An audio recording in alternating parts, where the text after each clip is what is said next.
Hi everyone, I'm Helen Clements and I'm Chair of the South East LEP Skills Advisory Panel. I'm very pleased to welcome you to today's event. I'd just like to make everyone aware that we will be recording each of the speakers that are on the stage. So if you drop in and out, no need to worry. We will get the link over to you after the event. Hopefully you're finding the platform straightforward and easy to use, and you can ask questions throughout the day via the question and answer section. Later on in the session, we'll also have a Slido poll to help get you involved and to give us your feedback. So let's get you started. First off, I'm really pleased to introduce the LEP's chair, Christian Brodie, to formally open the event today. Over to you, Chris.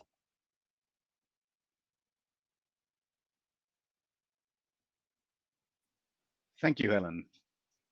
It is a huge pleasure to welcome you to this inaugural Skills Advisory Panel and Digital Skills Partnership event. There are over 240 of us here today, a fantastic number. Before we start, a few words about the platform we're using today. The Digi Lounge is hosted by the team at Digital Leaders, who run Digital Leaders Week next week. Over 300 speakers, all about digital transformation of the UK. More information is available on the website, showing on the screen. Many thanks for hosting us, Digital Leaders. Hopefully, you've managed some morning networking via the platform, and you'll get another chance later on. On your tables, you can talk with up to 5 other people, and to move tables, all you need to do is double-click. Right now, we're in stage mode, and so you're all seeing this one view. We'll have panel discussions later and show presentations and videos. You'll notice 3 tabs on the right-hand side. General chat with the room. Please use this for general questions and ideas or flag if you need help. On the participants tab, you can message other participants directly, and you should post any questions for the panel section on the Q&A and vote up those that you would like to see asked. So, moving on to skills. Clearly, these are challenging times. Skills, and particularly digital skills, have been very much in the spotlight recently and remain a priority area for our LEP. We are very lucky to be one of 7 digital skills partnership areas nationally, working closely with the Department for Digital, Culture, Media and Sport. This has enabled us to work with corporates and a range of local organizations to share a vast range of online learning opportunities, and recently a donation to help get kit and connectivity where it's most needed. It's also enabled us to understand the need from digital inclusion to supporting SMEs, and I'd like to thank Alison, Melissa, and the various working groups for all they're doing on this agenda, about which you'll hear more later. Similarly, our Skills Advisory Panel, working closely with the Department for Education, has put local employers at the forefront of our skills response and has met regularly during this period. With all key sectors represented across our geography, this is a powerful voice which has already set out its priorities to government and local MPs. Members are very proactive, and you'll hear and see more from them shortly. Thanks so much to you all for everything you're doing, particularly at a time when you have a range of challenges within your businesses. Both the Skills Advisory Panel and Digital Skills Partnership have been fundamental in informing our COVID-19 business support and skills recovery funding, which you'll hear more about later. As far as we know, our LEP is fairly unique in the approach we're taking, and we hope to lead the way in testing concepts for national application. We have also established a major projects group, bringing together some of the large infrastructure projects which will clearly have an impact on the skills and employment landscape. These include the Lower Thames Crossing, Public Health England, Garden Communities, Ebbsfleet Garden City, the London Resort, and Stansted Airport. You'll hear more from Brad Welby as one example of the significant size and scale of growth ahead. Bringing these projects together, we're building a helicopter view of skills and employment opportunities, which is clearly important to ensuring we are prepared and can develop a pipeline of skilled people. Amid the current challenges, this also means we can look forward with optimism regarding growth and careers in the future. Across all these groups, what we are continually struck by is the energy, passion, expertise, and strong commitment to work together. This is translated into action and progress, including our tutor bursary program, skills capital investments, and work with government. Over the last few years, we've invested nearly £70 million of skills capital funding for a wide range of exciting projects to ensure we have facilities fit for industry-led training. Nearly £80 million of European social funding has supported individuals into jobs and training and to progress within work. We continue to make the case for more funding to support our communities and individuals and the significant challenges we still face.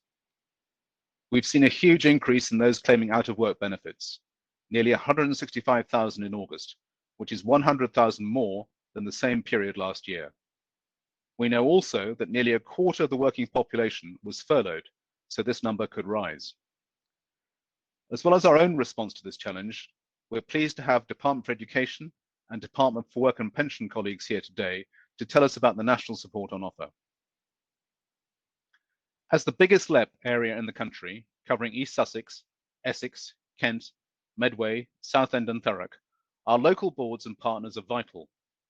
We work with a wide range of colleagues across local authorities, colleges, universities, training providers, charities and employers. We also work closely with organisations such as the Careers Enterprise Company, National Careers Service, sector bodies, the Prince's Trust and Job Centre Plus. There are too many to mention, but many of you are here today and we'd like to thank you for your ongoing support and collaboration. None of this will be possible without a strong collective approach. The wealth of work underway across our area is truly inspiring, and we'll soon launch a new South East Skills website to ensure we're sharing this as widely as possible. There are extensive resources, programs and information free of charge, and our new site will enable us to share this along with the sector and labour market information. Look out for this going live with the pack from today's event and share your resources, case studies and photos for us to add to this. It's a resource for us all. Enjoy the event this morning, and we're looking forward to continuing to work with you all in the months ahead. I'd now like to introduce Helen Clements from Morgan Sindall and welcome her as the new chair of our Skills Advisory Panel. Helen is doing a lot to raise the profile of the construction sector, including some innovative work around virtual work experience. Many thanks, Helen, for all your support and hard work.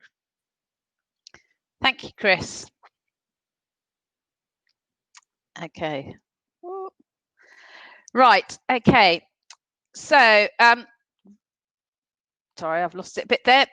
Thank you, Chris, for your kind words. It's really nice to be welcomed into the Skills Advisory Panel. I am very pleased to introduce this section of today's event and introduce myself as the new Skills Advisory Panel Chair. I work for Morgan Sindall, and clearly construction is a huge importance to this area given the scale of growth and major projects which Chris has set out. Before I start, I'd like to say a huge thank you to Colette Bailey of Metal, who chaired the panel for our first year. Under Colette's leadership, we have already made great inroads to the skills agenda. Thank you, Colette, for your support and hard work, and we look forward to continuing to work with you. And I know I've got big shoes to fill.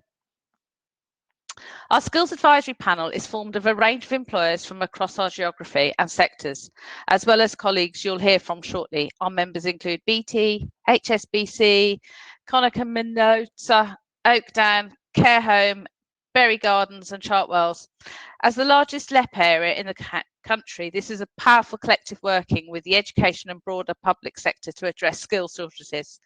We're also part of a national network of skills advisory panels working with the Department for Education and with a remit to produce local data and information. Clearly, this is very positive, and we've recently written to the DfE Education Minister and local MPs setting out our priorities going forward. As Chris has set out, this is the largest LEP area nationally, and the population is set to increase to 5 million by 2039. Our Skills Advisory Panel reflects the international significance of this area, with 8 ports, 2 airports, and high-speed rail links.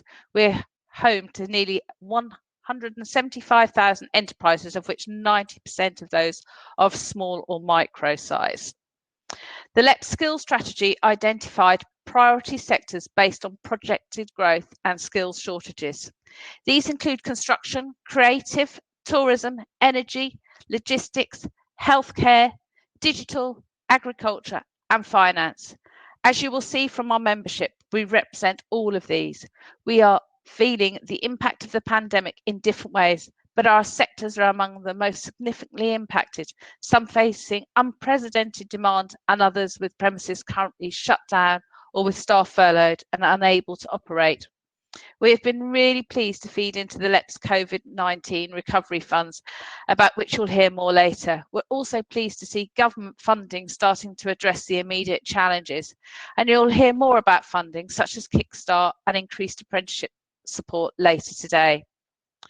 One of our challenges is in raising awareness of the sectors we represent and the range of roles within them to both adults and young people. Assisting people into these sectors clearly remains key for the economy and for individuals. Training needs to be employer-led, flexible and accessible to adults, young people and employers, particularly at this current time. We must counter the projected unemployment and fall in apprenticeship opportunities and provide the critical skills needed. We have agreed to a new South East Skills website to share our labour market information and showcase our sectors. This will be launched soon and you will hear about this later. We're fortunate to have a skills advisory panel, which is proactive, committed, and some achievements already including securing our digital skills partnership, whereby we're one of 7 areas nationally. We're really pleased to be showcasing the digital skills work already underway today. Chris mentioned our tutor bursary programme, a great example of taking proactive approach to a barrier identified across the LEP geography and which mainstream national funding wasn't addressing. You'll see a video about this later today.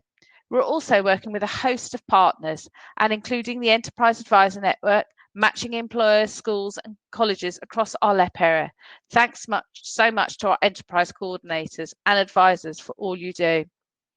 There's clearly still much to address. Our skills levels remain below the national average, those of our counterparts, and Chris set out a significant challenges of unemployment presented by pandemic. We're looking forward to working with you all to address these together, and we will hopefully find today interesting and informative. As Morgan Sindall, one of the ways we've tried to address the future talent really is looking at offering a virtual work experience program, and it's had really great success, and I would recommend to many companies that haven't taken their traditional work experience to consider delivering virtually. There's many platforms out there, and I'm contactable by LinkedIn if you want further information, but the feedback we had from the week far outweighed what I was expecting, and it came from parents, young people and the schools we were working with, and it really made a difference to young people's lives. I've just returned from annual leave and my inbox has got about 10 emails from the 62 students that we've been in contact with requesting further placements and wanting more information about our apprenticeships. So please consider it as a way to engage with young people in these challenging times. We are now pleased to play a video featuring an apprentice on DP World London Gateway. Trevor Hutchison from the port is our logistics lead, but unable to be here today. Thanks to his support and the local apprenticeship ambassador network, it's therefore great to be able to take you to the port through the power of technology and to one of their fantastic apprentices, Aaron.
I'm sure you'll agree that was a powerful articulation of why apprenticeships are such a good route and how they can support employers and individuals.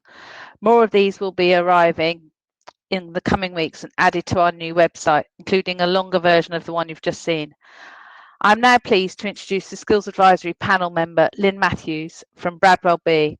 Bradwell is an example of just one of the major projects Chris mentioned earlier and will illustrate the huge amount of growth happening across our geography. Welcome, Lynn. Thanks, Helen. Hi, everybody. I'm really pleased to be here today, particularly representing one of the major project team members that Chris mentioned earlier, and to be able to share with you the potential of what could be a huge job creation opportunity within the region.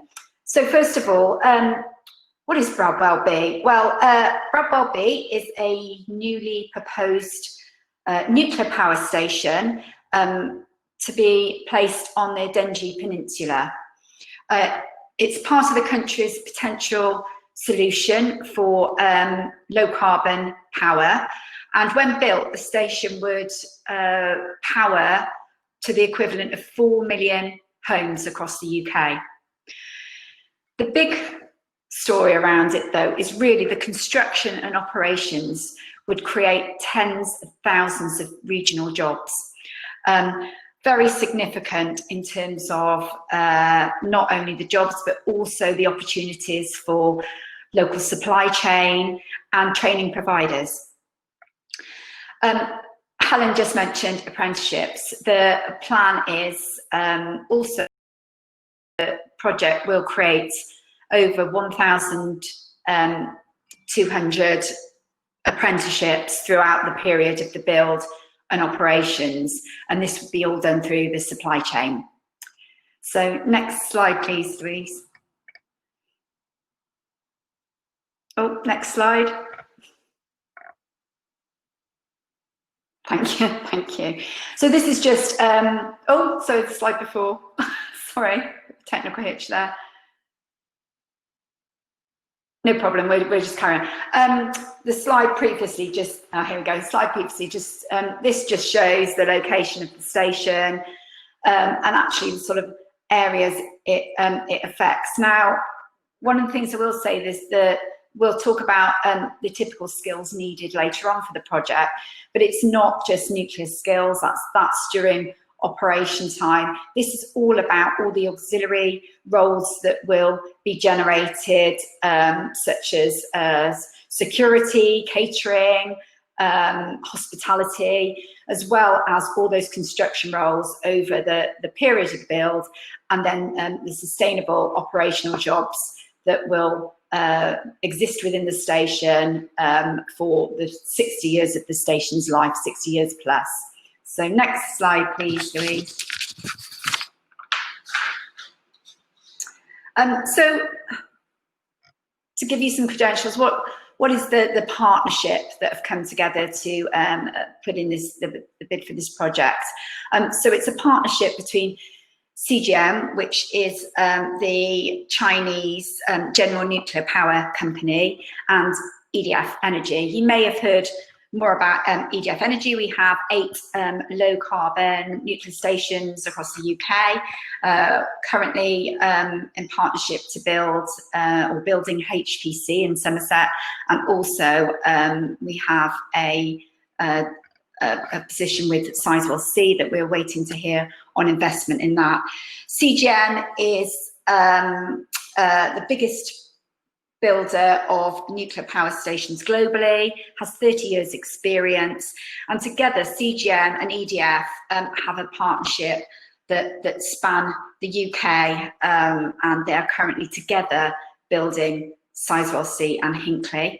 CGN also have a fleet of renewables across the country. So together they are energy companies that are supporting low carbon energy, and the national positions strive to develop this zero carbon nation. Next slide, please.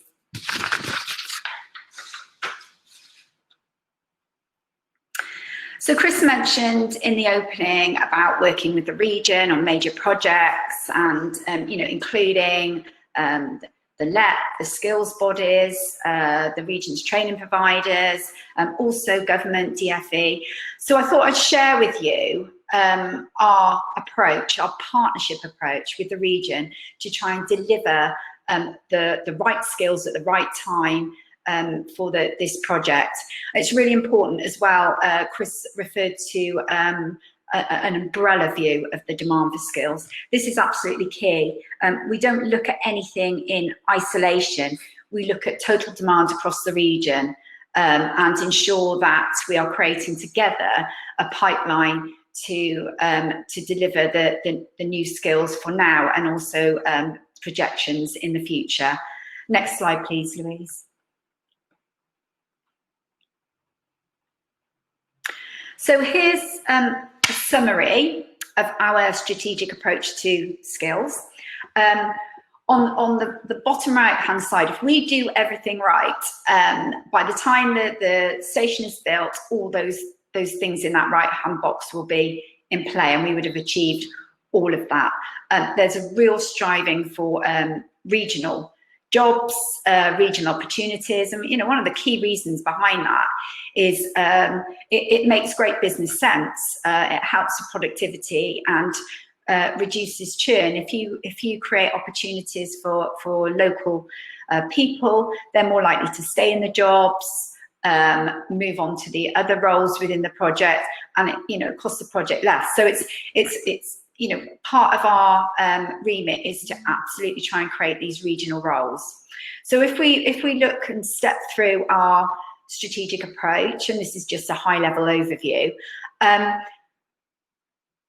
we really understand the demand. We understand what skills we need at what time, and the skill set changes over the project. But we also do this in context of total demand. So what's the demand and supply of the region? What are the major projects that Chris mentioned? What are they all going to need over time? What's the whole supply chain regionally doing over time? So that we pick out what are the critical skills as well.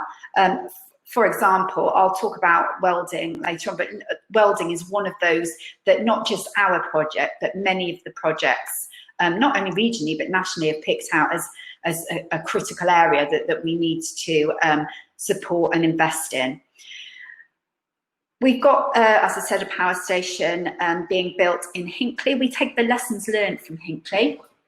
By no means is it a pick and drop either. So we if you look at the next stage on, really understanding the landscape, the regional need, in the context of the current economic climate of COVID as well, everything that exists regionally, we take the lessons learned from Hinckley, look at it regionally, and we're creating a strategy that's going to be completely relevant for the region. We also maximise the fleet effect. So what we mean by that is it is about the lessons learned, but it's also about productivity. We take particularly the supply chain. We take the way we've done things in Hinckley and ensure that we share those lessons so that we create a much more effective delivery in every station that's built. And then with all of that, we then can invest wisely. So rather than just reinventing everything, it's ensuring that we put the investments that we make are put into the right things for the right skills at the right time. So we make sure that, take welding again, for example, we've identified the gap there. We know that that's an area that we're looking to support. So we're making sure that if we take our time and really understand the region, that we do invest in the right training providers, the right infrastructure, and overall we create a much stronger infrastructure than where we found it. And inevitably what that will lead to is we can grow the pool from which we recruit, but also create much clearer pathways into jobs. Now, even though I've put this strategy up, this is a strategy that we will, it's complete partnership strategy. and we will work with all those players in the region and collaborate with other organisations to deliver this project. So next slide, please, Louise. So this is, I put this up, it's based on Hinckley, but it's just, the reason I put this up is just to give you a flavour of the whole array of skills and opportunities that are going to be required in a major project like this. And they change over time. So the project there, you know, it's 5 phases, starting with earthworks, going into civils, going into MEH, right down into the commissioning and operations side. And at each point, there's different skills needed. So when we develop our strategy around education, skills and training, we make sure that we're training for the right skills at the right time, and we really understand where the target audiences are. So for example, most of the people that will work on this construction site are probably in primary school now, but we need to know which areas of skills we need to develop and get training provision in place in order to deliver it. It's also clear then that, you know, there's other skills, as I've said before, other opportunities such as security, catering, hospitality, you know, housing. There's going to be a lot of support auxiliary services around that. So huge amount of opportunities. In Hinckley, creating over 25,000 roles during the construction phase itself. Okay, Louise, next slide, please.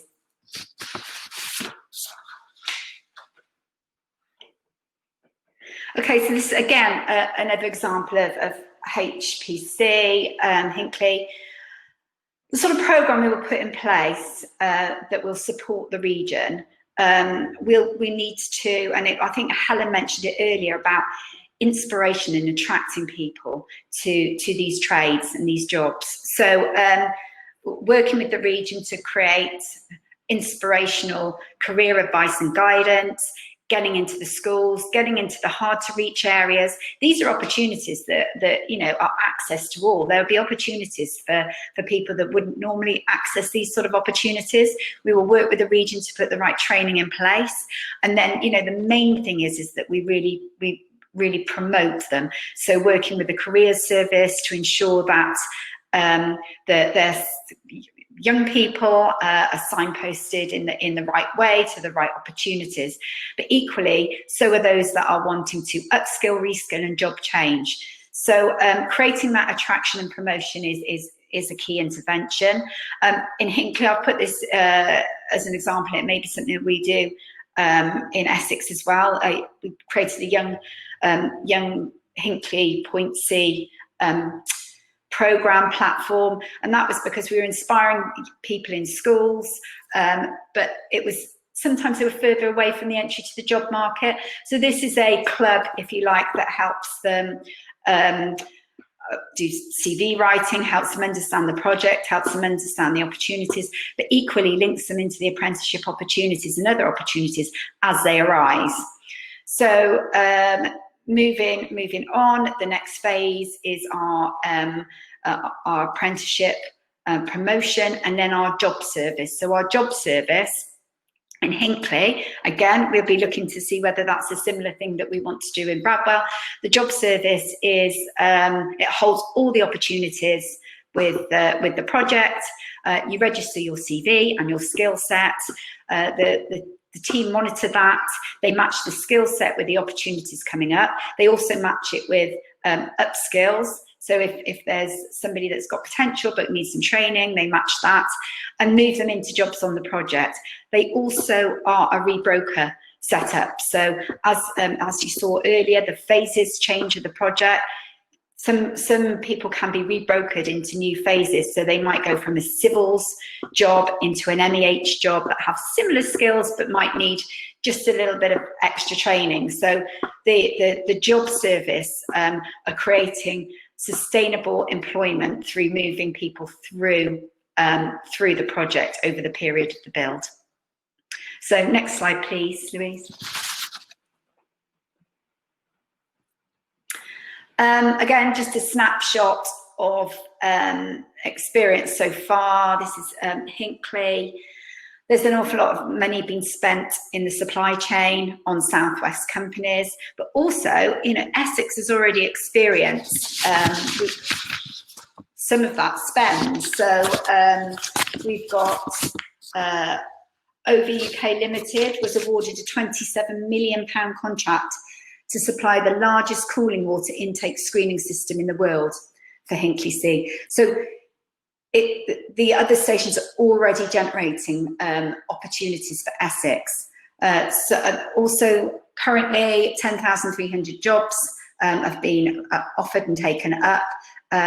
We're at 644 apprenticeships, and 64% of construction costs are due to be spent across the UK. So it's a huge opportunity, not only for the region, but for the UK. Just homing back in onto particular trades, I mentioned that I talk about welding as an example, as a critical skill. Just to give you an example, the demand for welders, according to the Association of Welding Distribution, say that 50,000 people need to start welding training at level 1 or 2 within the next 3 to 5 years to meet the demands. This project has huge demands, but so does other, and the supply chain are proving collectively under this umbrella demand that there is a growing demand for welders. At the moment, we need an additional 20,000 to meet that demand over time. And because the industry is in decline and there's a lot of retirees, they're actually stating that we need to attract, inspire, train and recruit 30,000 welders between now and 2030 to be able to deliver demands of the UK. So that is just an example of a huge growth area for skills. And I'm sure all of you sat around the table have got your areas where you've identified critical skills. So we're committed as an organisation to support that growth. So next slide, please.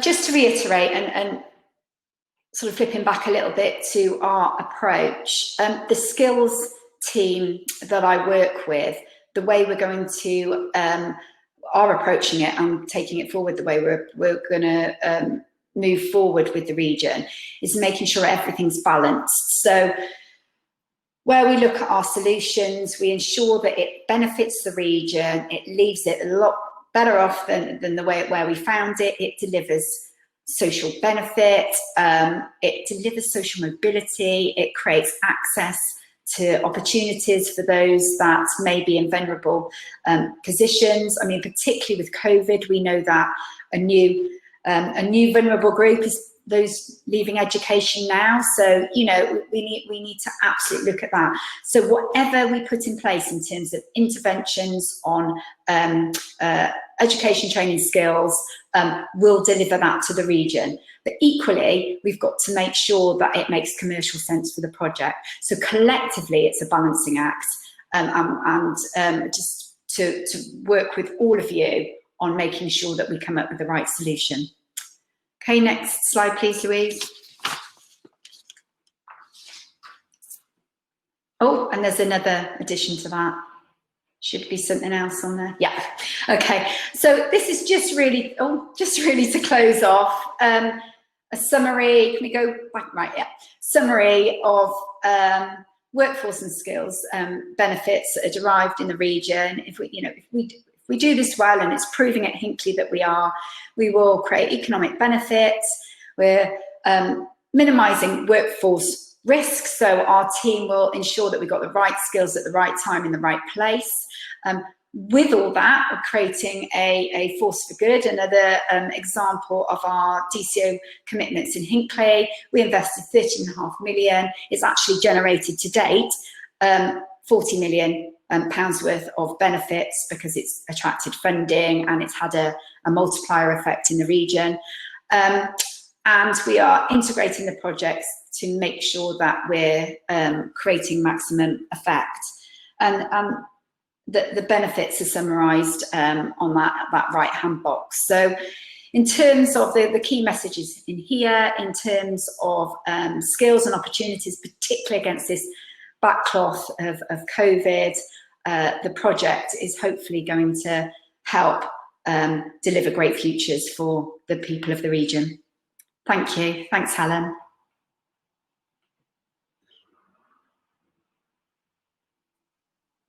Oh, sorry, I can't get my camera on. Here we go. There we go. Hi, thank you so much, Lynn. That was really informative and gave us a great overview of the project. So I hope you're all finding it really interesting. I'm amazed at how few glitches we've had so far. I know there has been some technical issues for some of you getting on, which we're trying to resolve with you all currently. I'd just like to remind all of you to make sure that you're posting your questions in the Q&A part of the tabs on the right hand side. If you write them as you think them, that would be brilliant, and everybody, you're able to vote for which questions you'd like to have asked to the panel. So now I'm really pleased to introduce another 2 videos which have helped bring Skills World to life. One showcases our tutor bursary programme, which we mentioned earlier, and one highlights the value and application of apprenticeships for all ages and across all sectors. And I'll talk quite personally about that because I am one of those apprentices, not that you're going to watch on a video, but the business I work for has invested in me. And as you can see, I'm no spring chicken anymore. So enjoy the videos.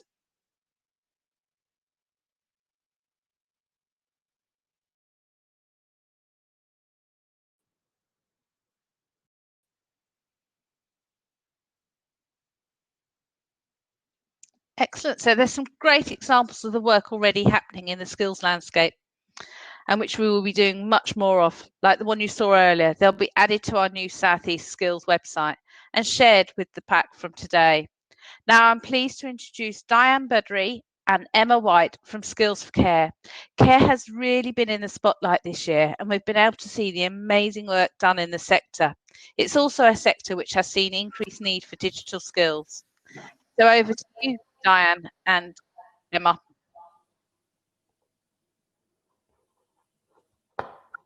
Good morning. I'm just going to bring my presentation up.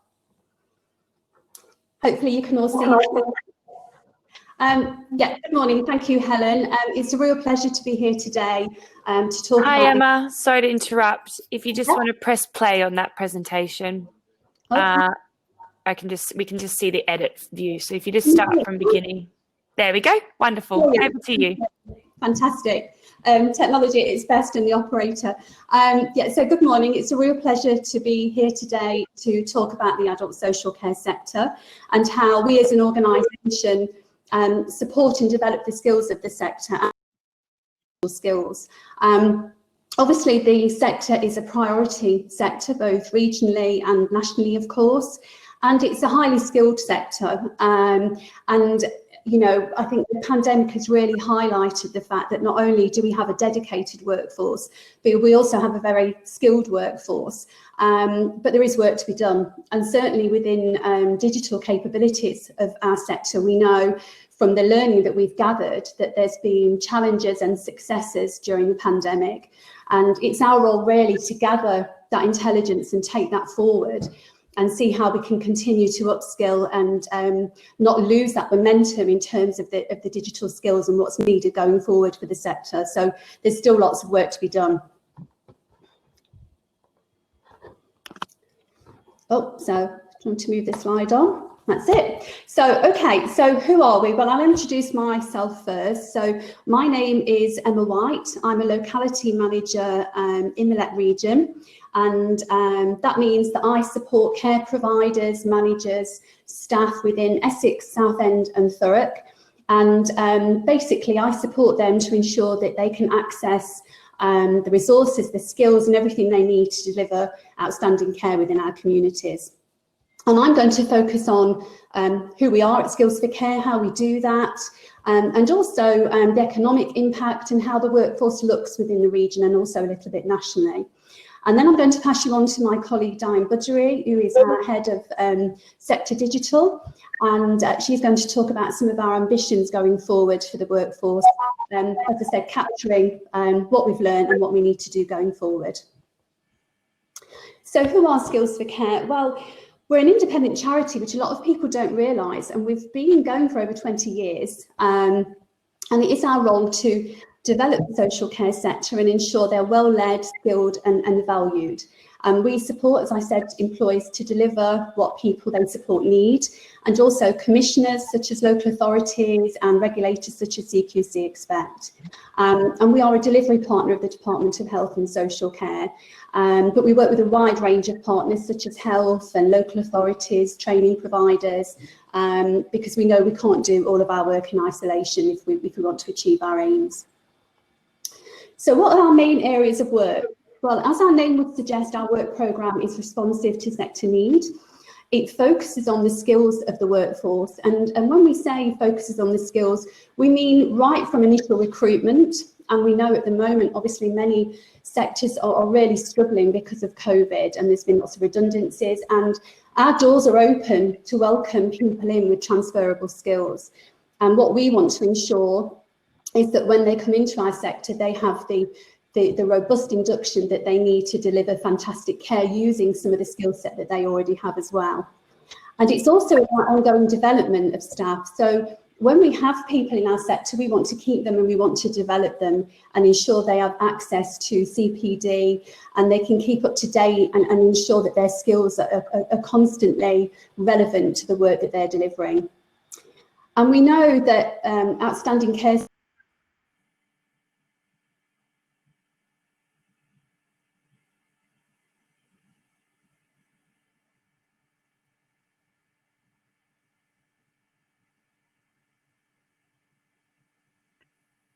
Diane, it seems that Emma's got technical issues. Are you able to carry on from her until she returns, please?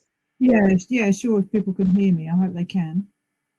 I'm just going to take over from Emma and tap dance my way through this slide that Emma was explaining. Basically, as Emma was saying, we like to think of our sector as one as professionally supported and advanced as many of the other sectors that will be presenting today, and it doesn't necessarily often get presented in that way in the outside world, but we're a very professionalised sector from the point of that we recruit people into our sector using apprenticeships in the same way that you've been showing on the screen this morning, but also through the work that we do once people are in the sector, from the care certificate that they undertake in the first 12 weeks of their induction into care, through to the more advanced level qualifications to be able to become registered professionals within our sector. So we are, as an organisation, looking at the whole gamut of support that we give people right through entry through to advancement of their career. I don't know if anybody else can see the slides now. I don't know. No, they've dropped off for some reason, Diane. So I don't know whether you can wing it and carry on. I will. I hope I'll get a gold star at the end of this. Yeah. For doing a surprise. And sorry to the audience. That's okay. That's okay. So if we get Emma back, Emma was going to show you the contribution that social care has to the economy in your area, the covered by South East LEP.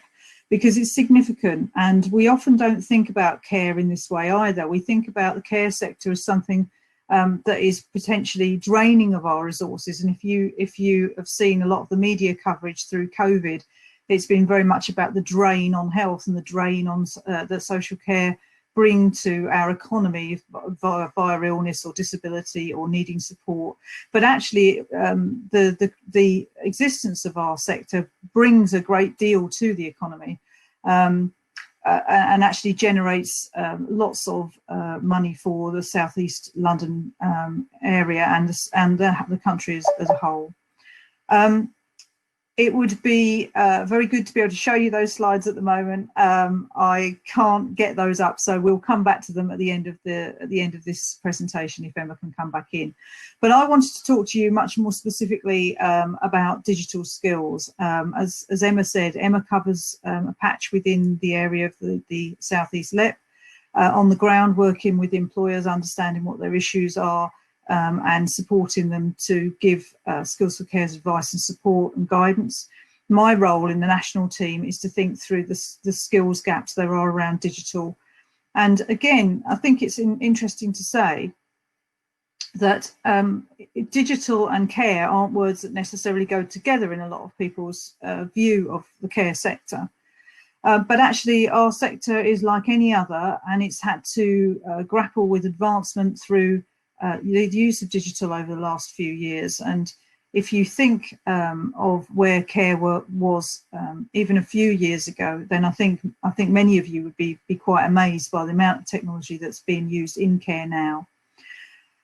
So we know that there are skills gaps that remain about that. So when we are looking for services to advance their use of digital, and that might be through using electronic care records for the people they care for, to enable quick and efficient recording and enabling that recording to be shared really efficiently with GPs and district nurses and people like that in a very secure way.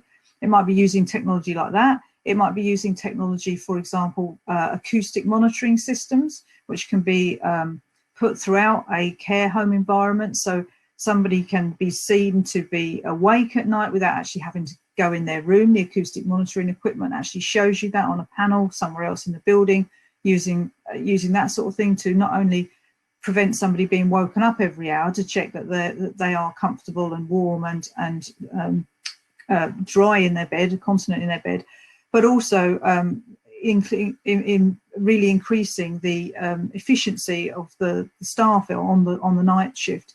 So it can be those sorts of types of technology we're talking about. So when we're talking about advancement in those areas, we're talking about people who can be digital leaders, people who can be inspirational in those roles and be able to take business decisions about what sort of equipment to invest in, how to enable a culture change to use that equipment in your staff, how to skill your staff with the right sorts of confidence and competence to be able to use the sort of technology we're talking about. So we did 2 investigations recently into digital leadership and digital skills in the care environment.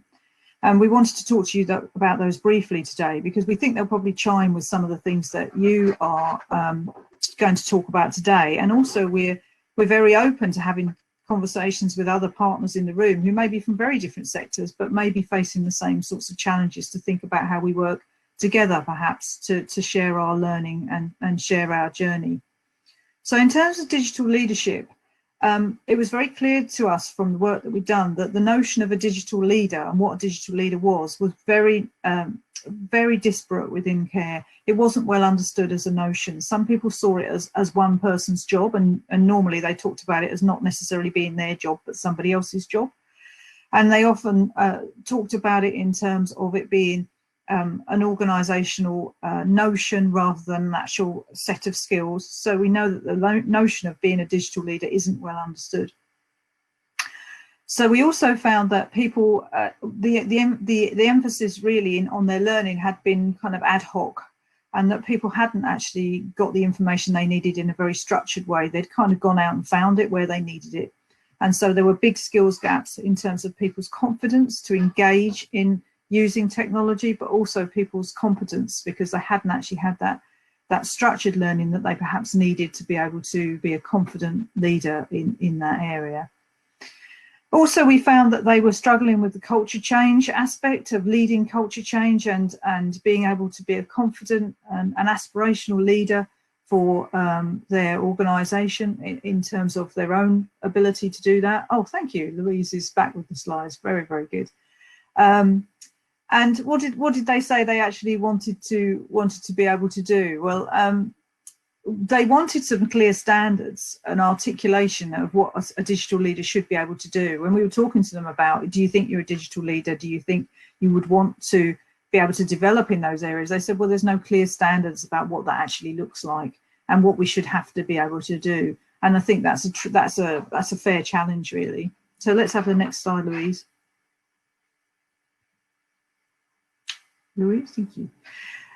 So I've said that all the learning was ad hoc, and we learned this also across where we asked about digital skills. So we asked a different set of workers about digital skills. So we were asking about digital skills to the workers who are perhaps more frontline, so people who are providing care rather than their managers. And they talked to us about the fact that they were learning ad hoc, they were learning on the hoof. So when they had to use something, they learned about how to use just that piece of technology and not a wide variety of skills that they then might go on to transfer. So it was this very narrow use of technology, and that they had no real time to learn. But they were keen to understand what they were needing to learn to be able to progress their careers and to be able to do a good job. And they absolutely understood that it was something they should be doing. But again, there was no standards or recognition of what was needed to be a care worker in the digital skills environment, which is increasingly where they find themselves. So thank you for that. Next slide, Louise.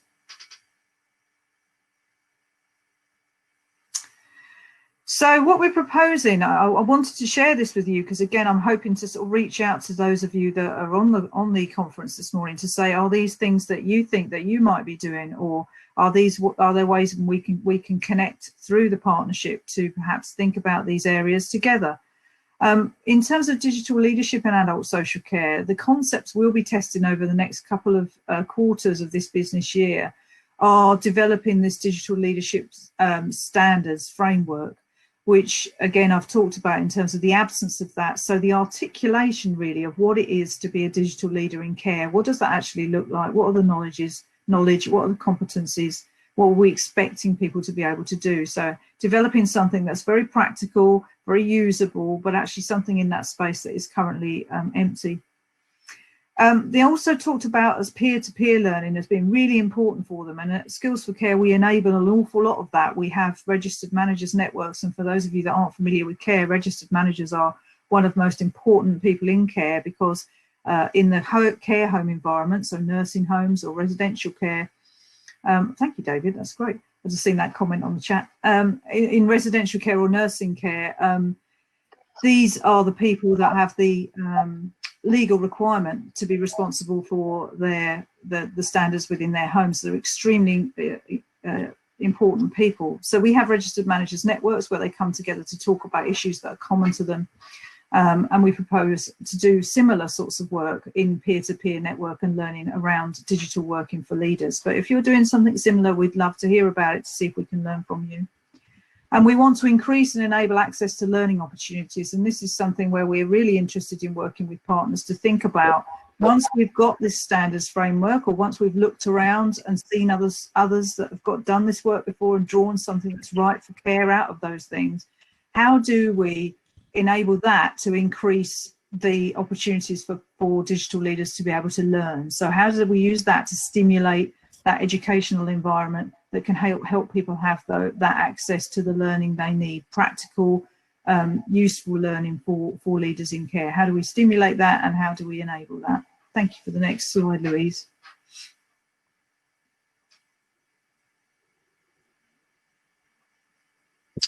Is my next slide frozen, Louise? Ah, great, thank you. So in terms of digital skills, so this is addressing the frontline workers. What are we hoping to do there? So again, I'm really interested to hear ideas from those of you who are doing similar things. We want to develop a digital skills hub of some sort to think about how we really put in one place, through Skills for Care's national reach, a blended approach to learning and resources.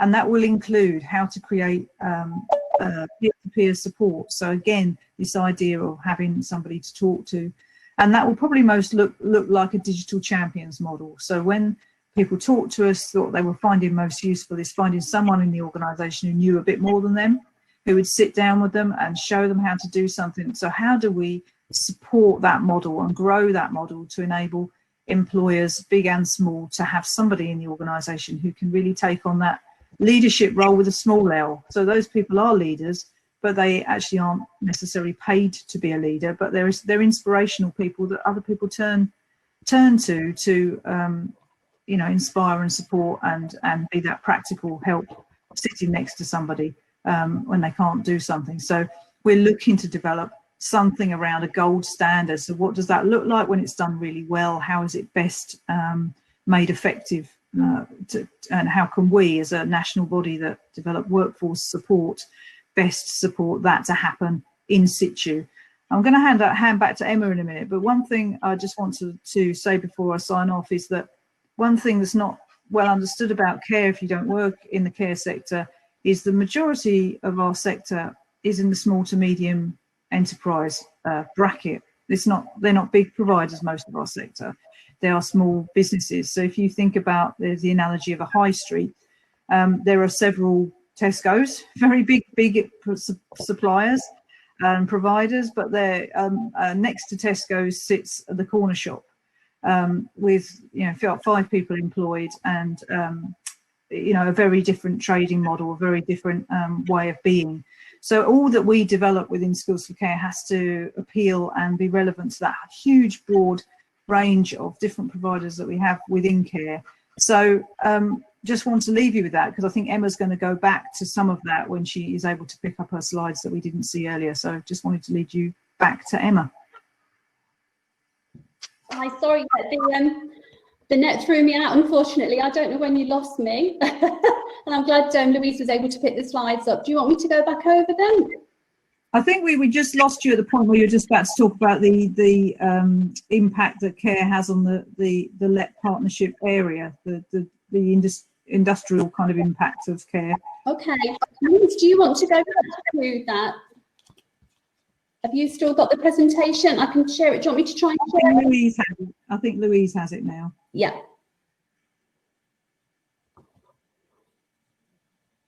Okay, yeah, perfect. Yeah, so I don't know how far I got. So just talking about Skills for Care, we're an independent charity with over 20 years of experience, obviously developing the sector to make sure they're well led and skilled and valued as they should be, and can do their role effectively and competently. And as Diane's just been saying, we need to do these things, and we like to do these things in partnership. Even though we are a delivery partner of the Department of Health, we very much work with a wide range of partners to achieve our aims, basically. Next slide, please, Louise.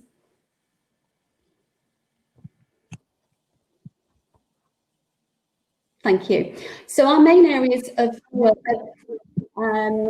obviously focus on the skills of the social care workforce, right from initial recruitment. And of course, at the moment, many sectors are being devastated by the virus. And, we have our doors open. We welcome new people into the sector. They have a wide range of skills that they can bring. And then we can obviously skill them in what they need to have really to work in the social care sector. But there are many transferable skills that people can bring to the table. And we ensure that they have a really good induction, a robust induction, so they feel confident coming in into a new sector that they may not have considered before. And it's all about developing staff as well. Once they are through our doors, we want to retain them, and we want to ensure that they are continually upskilled and have access to CPD, again, to keep on top of what they need to do to deliver this really important work and outstanding care in our communities.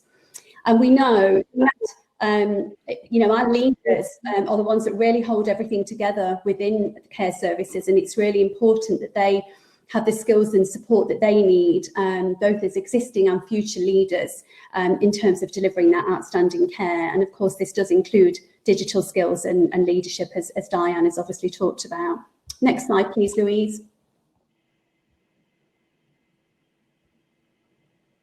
So how do we invest in skills for the workforce? Well, there's a wide range of work that we do. So not only do we develop qualifications and training, we do of course fund them, develop and produce resources, webinars and events which tie in with that CPD we mentioned, and peer-to-peer support, which I heard Diane talking a little bit about, is really, really important. We know that people learn best from each other, So we ensure that there are opportunities for that learning, you know, peer-to-peer support, and particularly with managers who have a very lonely role sometimes, and it's really good that they've got that support. We work nationally and locally with partners, as I said, to access funding and achieve our aims.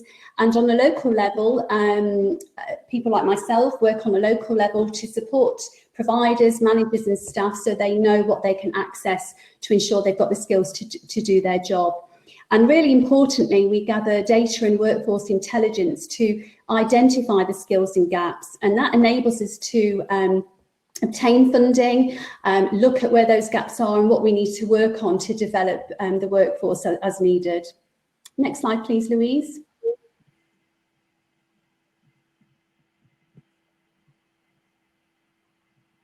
So what does adult social care look like in England and in this LEP region specifically? Next slide, please, Louise.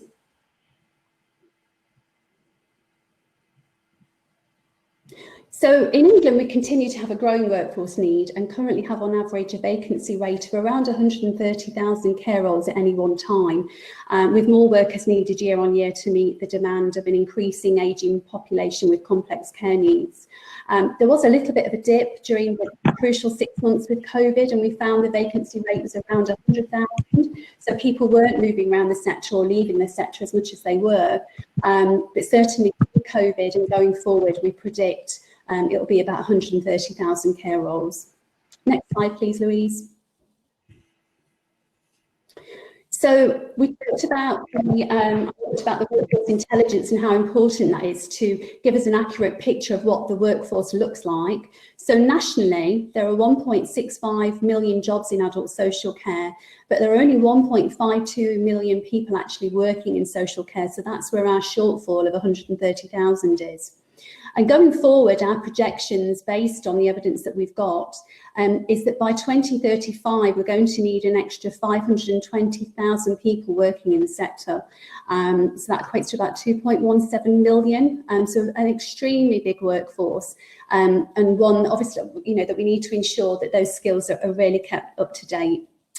Next slide, please, Louise.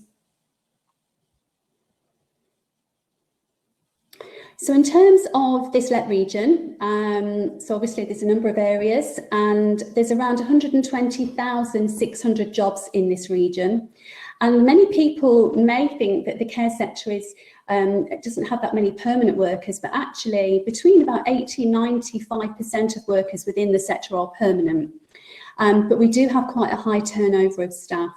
And it's about a third of the workforce. We have the turnover of staff, and we have a real churn, what we call a churn in the sector. So although we have a turnover of about a third, we do have around 60–70% of that third actually stay in the sector. So although we do retain some of those skills, for continuity of care, we need to ensure, as part of our work, that we work with providers to ensure that people are supported and skilled and actually stay with their employer rather than move around the system. And in terms of qualifications, up to about 53% of the sector are qualified to level 4 and above. Majority, we're looking at level 2 and level 3 qualifications, and within that about 9% are qualified to a level 5, which is sort of the registered manager's level of qualification. Next slide, please, Louise. So in terms of economic impact, in 2018 we commissioned a report and that showed that the adult social care employers contributed 38.5 billion to the English economy.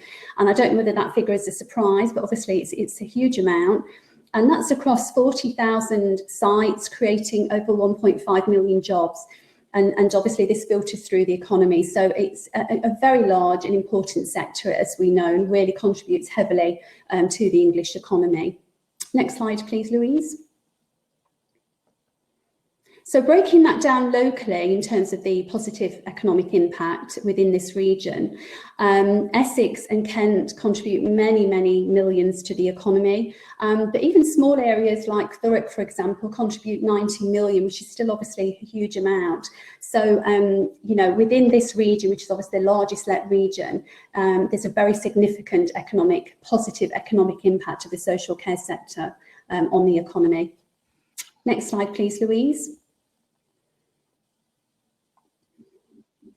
And I think this is where I would have passed over to Diane, and so I think she's probably covered it now. It was just to say that in terms of the social care sector, we know they're highly skilled and adaptable with a wide range of skills, and very resilient and responsive. But as I'm sure Diane has already said, there are gaps, and that is where we've had to capture the learning of COVID and ensure that we can have a look at what's needed going forward in terms of the skills of the sector. So thank you. Excellent. Thank you so much, Emma and Diane, and particularly to Diane, who jumped in very smoothly and did a fab job. So excellent. And it was a thought-provoking presentation, an example of a sector who's with continued training and recruitment needs. We're looking forward to continuing working with you. A reminder, again, everyone, to put on your questions on the Q&A part of your tabs and vote for the questions that you'd like to see the panels answering for you. Next, I have the pleasure to introduce you to Jo Nolan from Screen South, who is our creative sector lead and also a member of the Digital Skills Partnership. We have a rich creative sector across our geography, which has clearly faced significant challenges during the pandemic. We're thrilled to have you here, Jo. Thank you, Helen. Wow, how do you follow that? Fantastic presentations so far. I'm just going to ask Louise to show us a very quick video that Discover Creative Careers have done. Some of you might have seen it, but rather than listen to me tell you what the creative industries are, just sit back for a couple of minutes and watch this. Thank you, Louise. Is Louise there? Louise, we're not seeing the video. Yeah, that is part of a relatively new website called Discover Creative Careers, and anybody who's interested in informing adults or young people about options and opportunities across the many and varied thousands of jobs within the creative industries, I would really seriously advise having a look at that. I'm now going to share my screen with you, and I've got a presentation that I'm going to talk through, and I'm going to talk through probably at pace because of the nature of the timing this morning. So I'm just going to give you an overview from my perspective, it has to be said, and based on sort of recent surveys and recent information and conversation and the area of activity that I'm involved with in the region, which, as you can see, cuts across various panels. I run Screen South. I'm managing director of Screen South. We are a digital and arts creative agency, and we are based in the Southeast. We work locally, regionally, and nationally. This just gives you the picture nationally what the UK creative industries are worth. 111 billion a year. We're looking at software, games being IT, being the big part of that, film and TV, 20 billion, music, arts and culture, nearly 9.5 billion, publishing, architecture, 3.5 billion, the creative crafts, 300, but it is a big industry, and I think with the work that's been consolidated in terms of research and facts and figures and bringing together, I think over the last 10 years, a much more cohesive message and framework about the creative industries offer in this country, that was these figures really, although I think I like to think most people would be aware of that, people who are making creative decisions about their future are not as aware of just how vital creative industries are and how interesting the creative industries are for the UK economy, and certainly looking at the regional economy. So we contribute about 6%. These are figures. I'm not going to read through them all. This presentation I'm sure will be shared with you all, but just to highlight, the creative industries employ more than 2 million people. Pre-COVID, we were expected to create another 1 million jobs by 2030. We've got big challenges with COVID, and I will go on and talk about that. But as with many other sectors, actually, a big part of our employment framework are the self-employed. It says 15% across other workforces as a whole, and I know in others there's significantly more than that. But many SMEs are small, as mentioned, digital care, 5 people, but they expand and contract. They're kind of an itinerant industry in terms of it might be 2 people setting up a film or a production or you know, a scope of an architect's building, where you go from 2 or 3 people to perhaps 500 over a, you know, 6-month or a 3-year period. So it is an ever moving and flexible framework that we work with. And so trying to accommodate skills development in this is an interesting challenge. Interestingly, those who are trained and who are skilled professionals, you know, 53% of the creative professionals in the Greater South East area work across other sectors. And so that kind of what we call create converge kind of approach, where training in the creative industries actually affects the wider sector and is a food chain into that wider economy. Looking at the jobs, 3.2 million jobs within the creative industries. It is a serious opportunity for all ages in terms of jobs and training and new opportunities. What we're looking at there is probably around plus 1 million on the core creative, and then, you know, nearly 1 million on that supported area, you know, services, accountants, legals, you know, that whole administration support area and that promotion area. And then looking at the wider creative opportunities within the more, I suppose, traditional sectors. But that's what we're looking at. So the creative industries is, you know, around 2 million, and the wider creative economy and what that feeds is around 3. Just looking at the Southeast, it's quite difficult to find up-to-date information. So I took the DCMS regional footprint, and of course this does, you know, include sports and leisure and all the rest of it. But, you know, employment, and it is the greater Southeast that I'm looking at here, but it just gives you an indication of the opportunities that are out there and the challenge to meet in terms of growth and skills development and investment. You know, looking at within that wider footprint, that's, you know, nearly 1 million people. So let's say even if you half that, 500,000 jobs, and, you know, looking at 170,000 businesses, well, even if you half, you know, it is a huge opportunity and challenge. So the CELEP Creative Industries overview, you know, we are growing 35% since 2010. We continue to grow in terms of forecasting, but we've got a huge issue at the moment in terms of our, particularly our live sector here within the COVID, you know, challenge. So the talent pool from London, even more so. That is even, you know, we can see in terms of what's happening in terms of migration at the moment. It's a big opportunity. It's also a challenge in terms of those people with certain skills here might get squeezed out. We need to make sure we keep reinvesting in training to ensure that new opportunities, new businesses are not just met by people coming in, but by people who live here or who are training here and that we want to retain.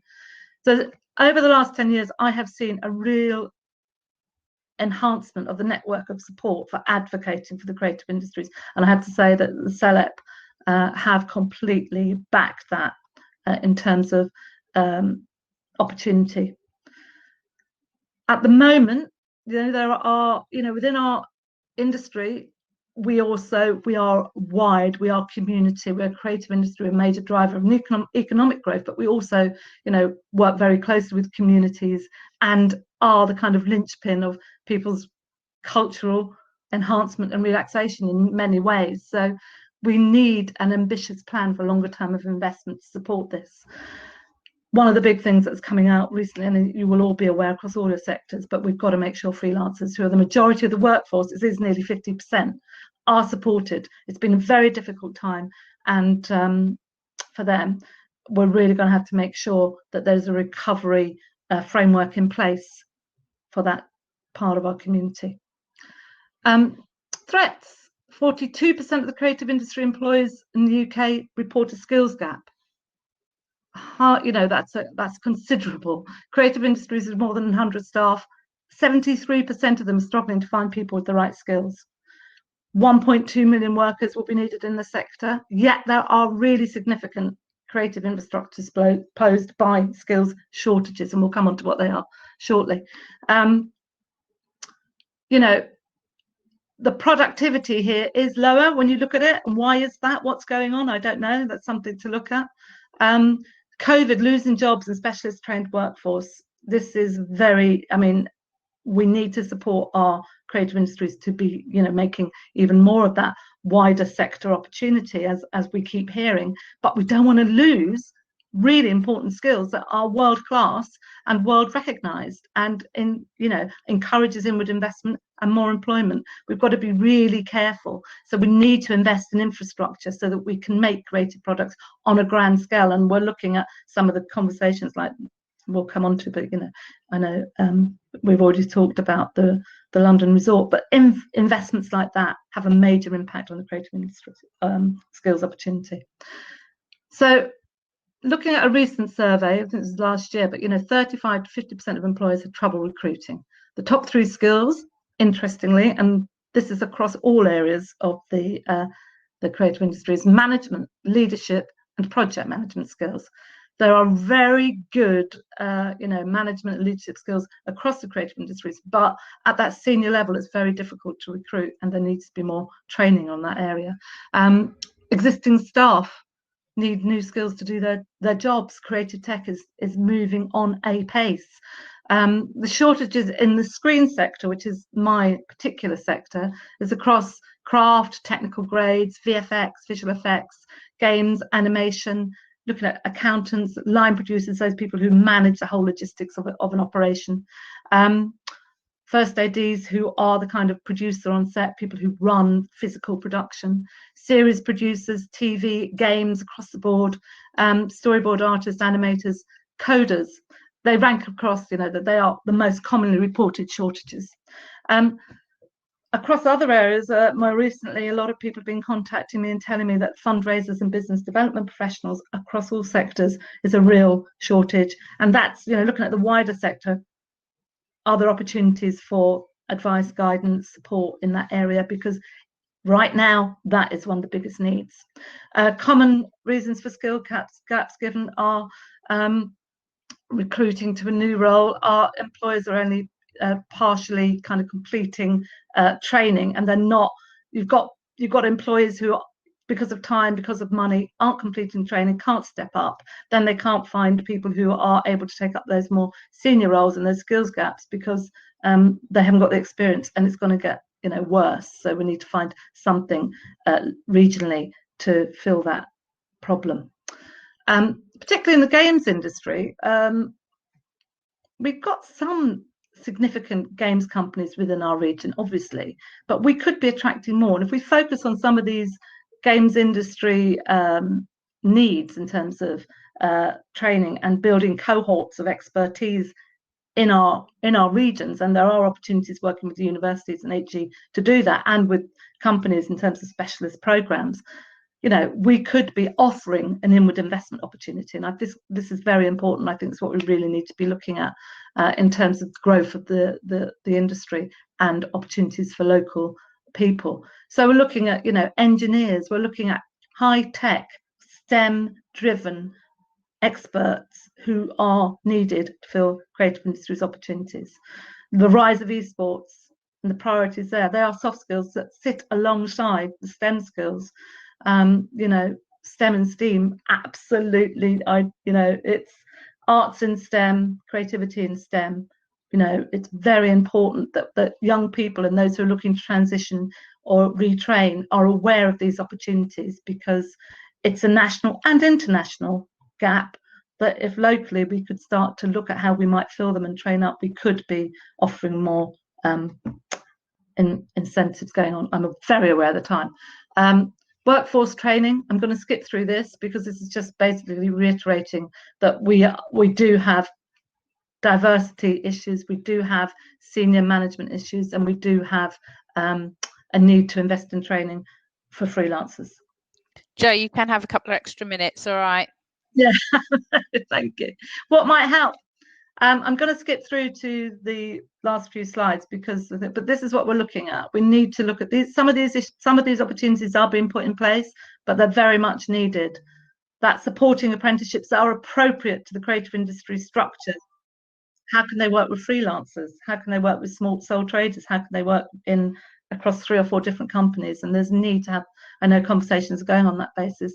Degree apprenticeships, you know, our creative industries need to look at how they can host those and maybe share one or two across 2 or 3 different companies. It's a very good opportunity, and it could be fantastic for the local people or people coming in. So this is a good indicator of gaps, looking at the shortage occupationalists in terms of migration. And I had a look at that yesterday, and I just thought, here we go.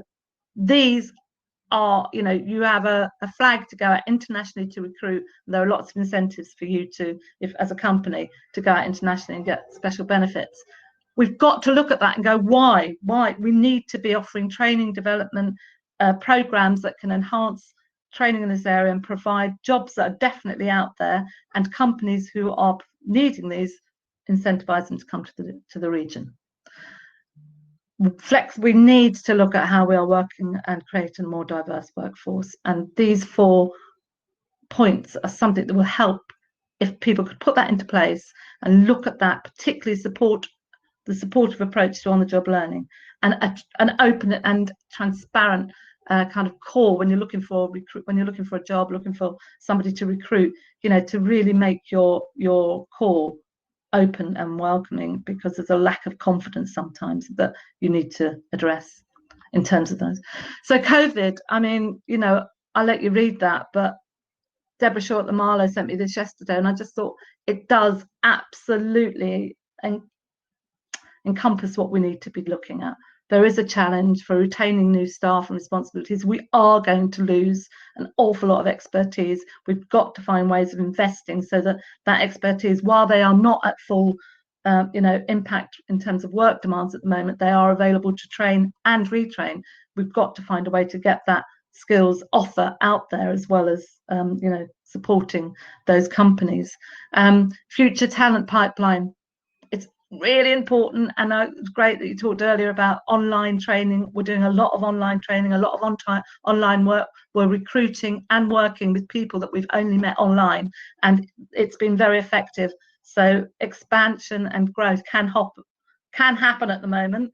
It's happening with us in many ways, but we need to embrace the online opportunity and to encourage more, I suppose, what we say, supportive risk taking in that area.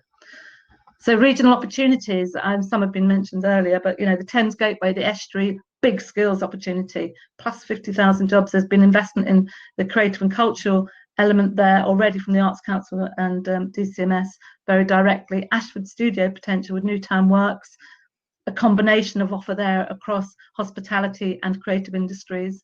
Ebbsfleet and Tilbury, the London Resort, these are all creative clusters. It's really important to understand that someone like Folkestone, you know, the old town cluster there, and that, you know, there's at least 500 people working in that cluster. Same as Southend, looking at Margate. Those clusters are very important to understand skills and talent opportunities. Looking at the tourism, cultural coasting, which is a partnership that's been led by Seaken and others. You know, these investments in projects, just as long as we can ensure the skills agenda is clear and met, will lead to jobs that are sustainable in the future. Excellent. Thank you, Jo, so much. Great presentation. And very exciting and initiative work taking place. Okay, before we move on to the panel session, we'd like to see the answers to the polls. So there's 3 polls. If we can get poll 1 up. Louise S and A, do we have time for people to answer it? Or we? So, sorry. Yeah, so the polls there up there, everyone. If you go to slido.com and enter the code SELEP, we've had 16 votes there, top right, 17 now. So do fill out that poll, and we'll close it shortly and do the other polls as well before our panel discussion. Excellent. So if we're excellent 20, let's keep that number coming. We've got 137 of us here. Let's get that wheel spinning quite quickly.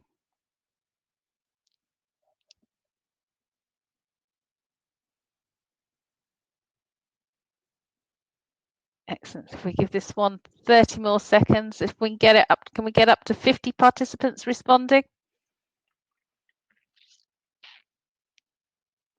We're all busy downloading it.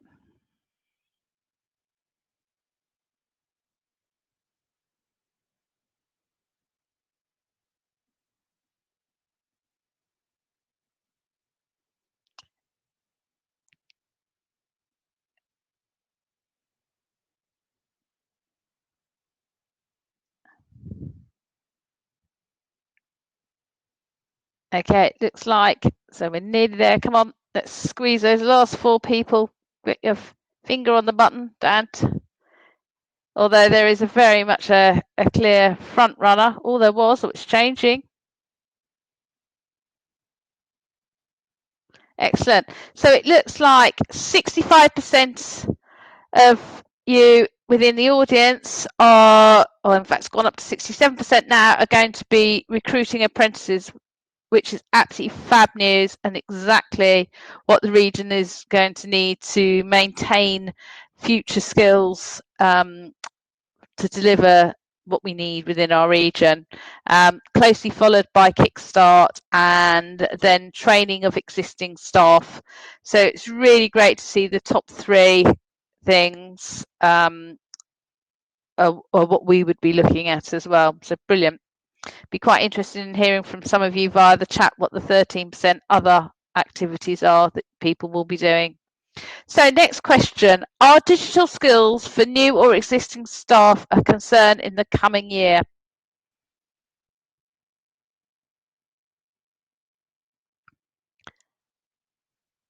Okay, how are we doing on this one? Let's see if we can keep the pace of this going.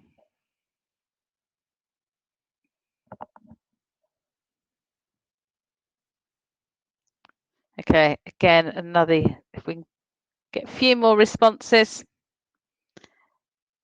Although there is a very much a very clear front runner, and I think COVID has really brought this to the forefront, how we're having to all work very differently, smarter. I know I've never spent so much time on a screen looking at people. Excellent. So yeah, brilliant. So 80% of you believe that your staff, new and existing, will need more digital skills. So that's excellent news to hear, to help us look at what we can do to support that. Okay, are other skills for new or existing staff a concern in the coming year?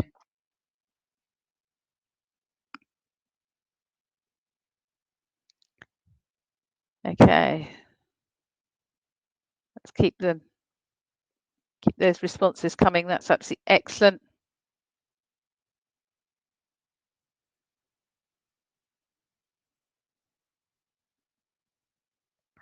Again, in the chat, it'd be quite interesting to hear what those other skills are that you're concerned about.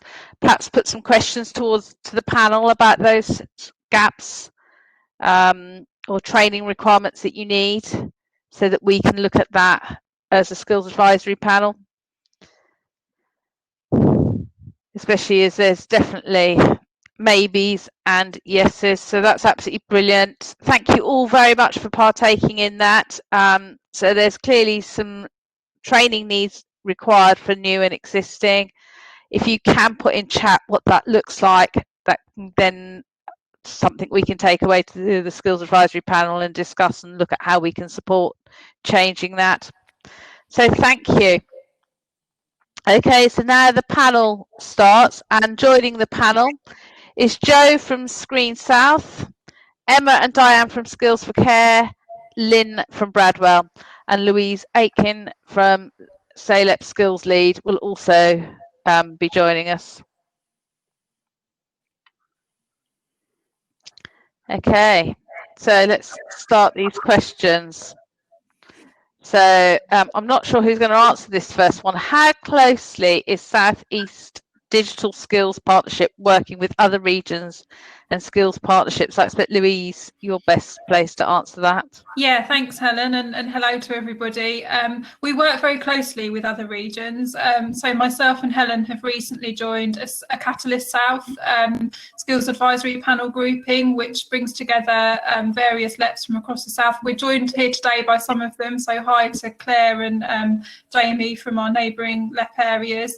And we are absolutely sharing best practice and have recently been talking about things like joint letters to government and shared approaches to how we tackle skill shortages. We also, through the Digital Skills Partnership, which you'll hear about later, we work with the other DSP areas. So that includes Cornwall and the Isles of Scilly, Heart of the South West.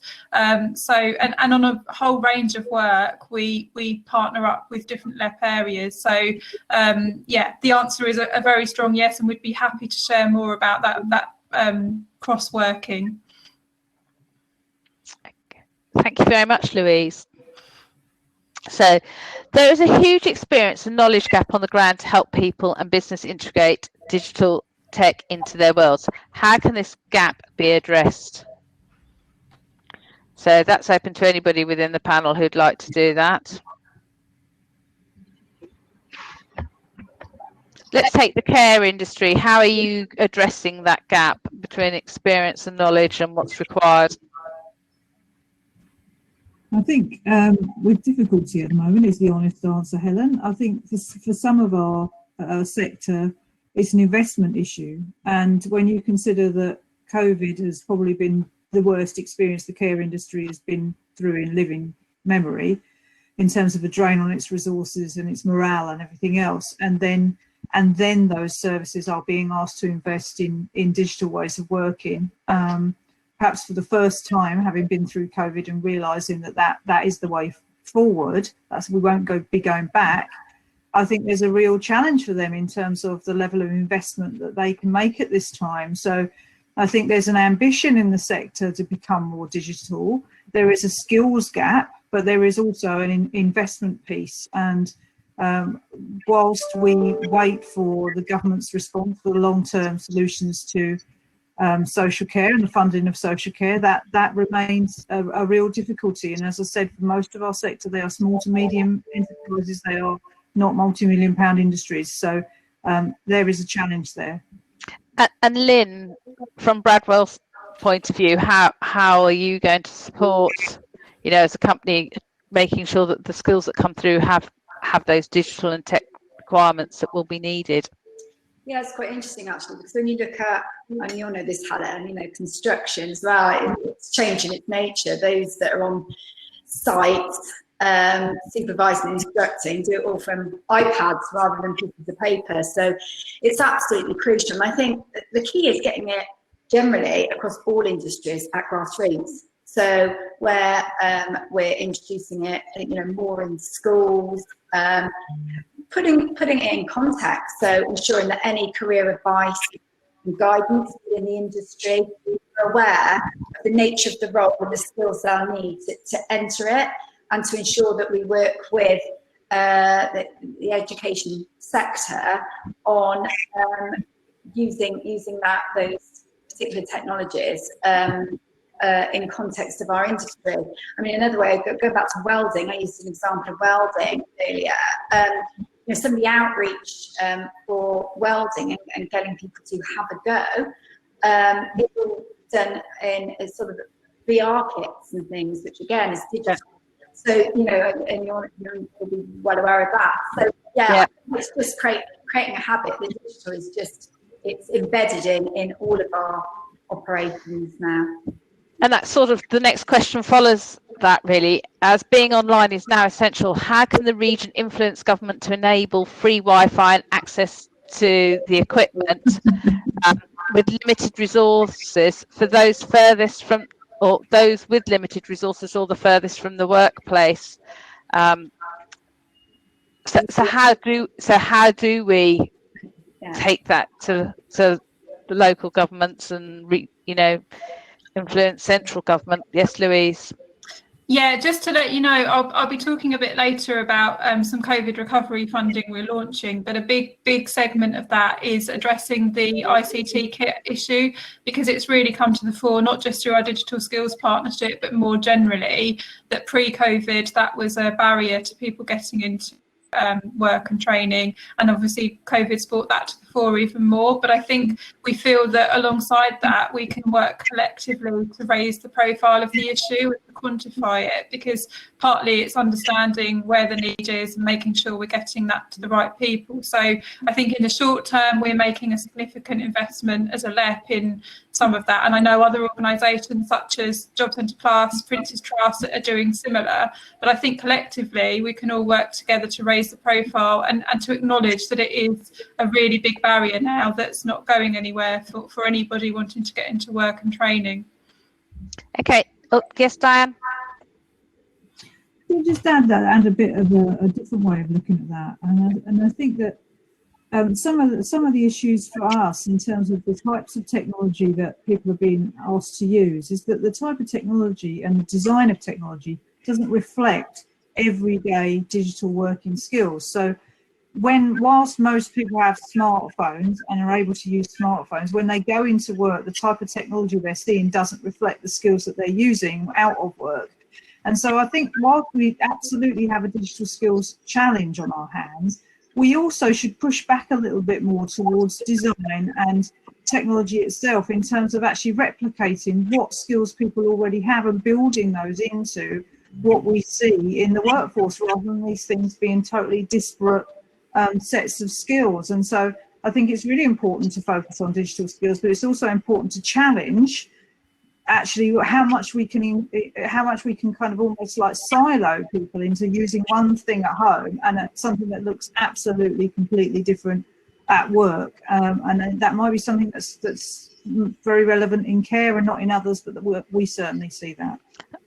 And I think, you know, I would add to that people are very confident using their mobile phones. You know, you see them from the age of 0 nearly upwards using those mobile devices and tablets. So, you know, perhaps we need to look at how we enhance what's already out there and bring that into the workplace. And actually, I think we need to bring it into education as well and make it so it's, you know, something that we use in a positive way and show everybody that actually digital has so many benefits, and how it can be used sensibly and to improve productivity, really.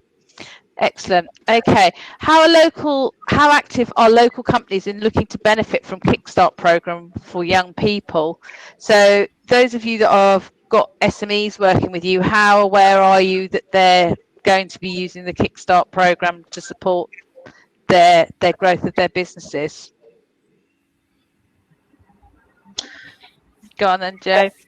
Yeah, thanks. I'll just very quickly, I think there's a big welcome about that opportunity. It's just to balance that with the idea that there may be, you know, a lot of redundancies coming down the line and how they manage that. And again, that working online and not being in the workplace. But I think if people can take that opportunity, and there is a willingness within the creative industries to look at how they can balance that with some really good training for future skills proofing, and, you know, asking those companies who can host to do so, because it's a really great opportunity then for those young people to go into further education or maybe a digital apprenticeship, and to see that there are other pathways and have confidence about it.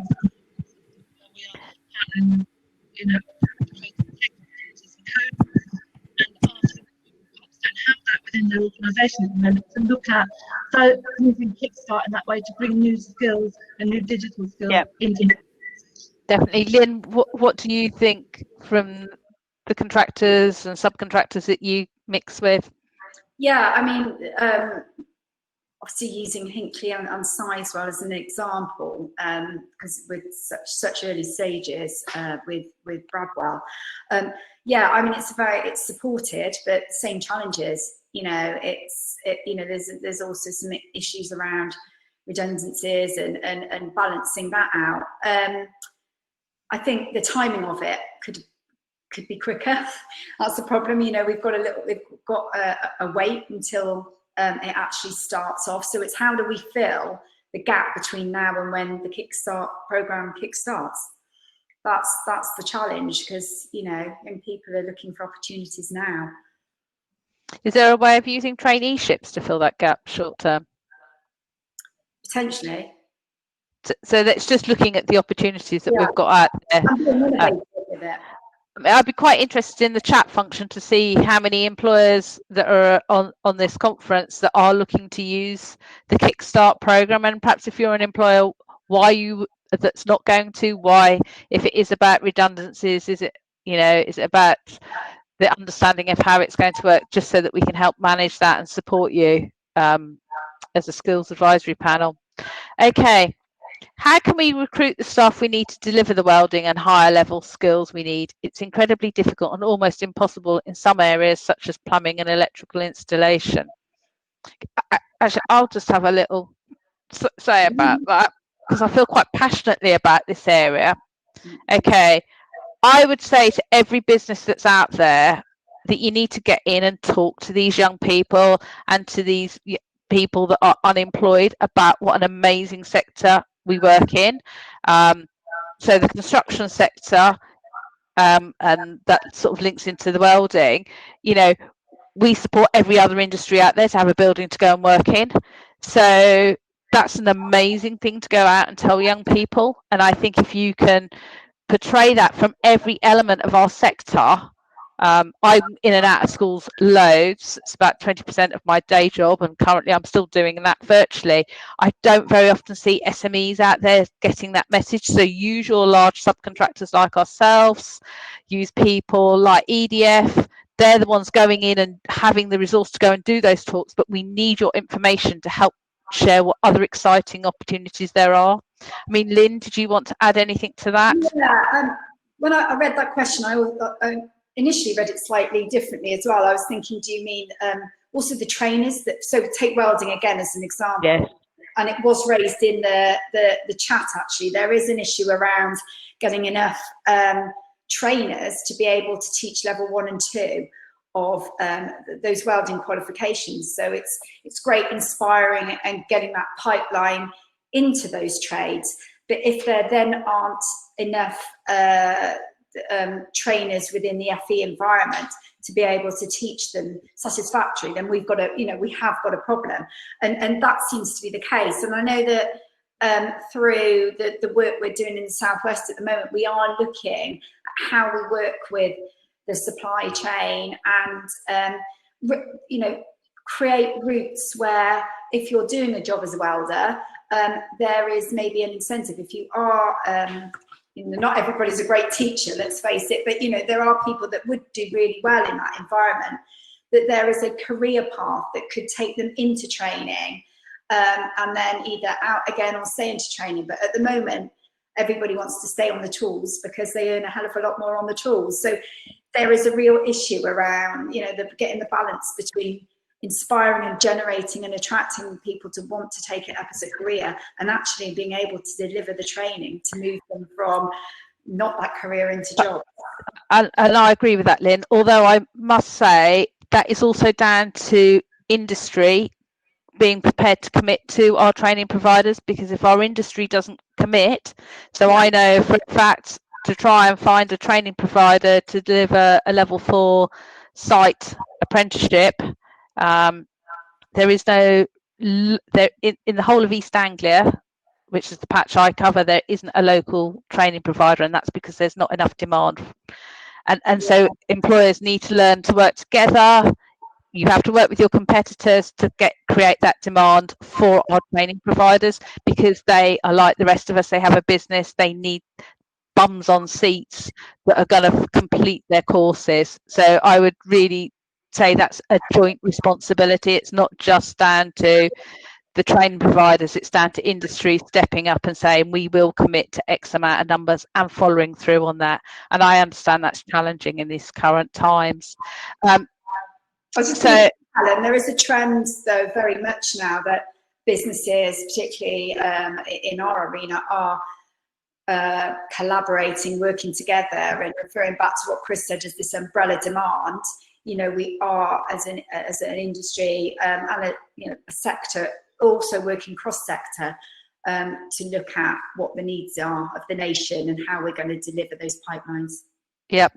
Okay. I'm quite aware that sort of Lynn and I are doing quite a lot of the talking here, so I'm going to miss the question about Bradwell B hoovering up all the local skills, because I know that that's something that they look at, and making sure that they're creating opportunities. And we say it's going to be, we know we've got high unemployment, so they'll be looking at retraining and bringing that over. I know from the conversations I sit in that Link to Sizewell C. So okay, so there's two more questions. So how are we going to ensure that young people have a high quality experience of Kickstart, and what monitoring will take place to ensure the 1,500 is spent on quality training and support? So I'm going to ask Emma, who hasn't spoken for ages, and then Joe, if you'd like to have a response to that. So Emma, you'll need to come off mute. Sorry, Helen, I missed that. I was just responding in the chat. Sorry. Okay, so what I was saying is, how are we going to ensure that young people have a high quality experience of Kickstart? What monitoring will take place to ensure that the 1,500 is spent on quality training and support? Okay, so obviously with the care sector, the Kickstart programme is something we are promoting, but I think we're having a little bit of a slow response, obviously, with that due to the challenges around the care sector. But we will be working with them, and also organisations will be putting into place, obviously, measures to ensure that that experience is the right experience and the right skills are obtained. It's a really good opportunity. But I think it is quite early days at the moment as to who's going to uptake that, and I think that will determine really how it's managed going forward. But it's something we're definitely promoting to the care sector. And what about the £1,500 that's being spent on quality training? Because there is no monitoring, as far as I'm aware, is there, on that? No, I mean, in terms of the care sector, there's obviously extensive training, and we need to ensure that if people are coming into the sector, it is fit for purpose, and we do obviously have extensive training and qualifications that can be accessed. So we would work with providers to ensure that they're accessing the correct training that they need, really. And they do have a pretty good understanding of what they need for their workforce, to ensure that it's a benefit to them and the person to get the skills that they need. And Joe, what are your thoughts on that? I think I've worked on previous kind of intern projects like this before, and it's really important that those young people are supported to be fit for work, and that you listen to the employer around what they want, and you have a really good broker to match that opportunity, particularly when you're working with the smaller independent sector, and that you have that there is an opportunity in that kind of 30 cohort to have consolidated training and bring people together, not put everything on that perhaps small independent company. So there's shared resources, shared training, and an opportunity for people to be a cohort. Those young people need to be thinking about their future. So it's not just about doing the job for that company, it's about developing their own projects, developing their own profile, their own CV, and ensuring that in 6 months' time they're fit for purpose for the next step. So yeah, it's a big request and a big challenge for the companies, but it's a really good opportunity for them to do something really important at the moment. Brilliant. Thank you, everybody. Obviously, we're slightly running over time, so I just want to thank the panel and the audience for all the great questions. I'm sorry we haven't been able to answer all of them. We will look at seeing how we can answer some of them, perhaps in the pack that we send out post this event. So now it's time to take a quick 5-minute comfort break to return again at, if we can return in about 5 minutes, if we say at 11:34, everybody, that gives you time to just grab a cuppa. I hope you're all getting on well with the platform and getting around the tables and getting to speak to people. So, and we'll be restarting with Alison Palmer, who's the co-chair of the Digital Skills Partnership, and who will be chairing the remaining part of the day. Thank you all so much for your engagement. We look forward to seeing you after the break.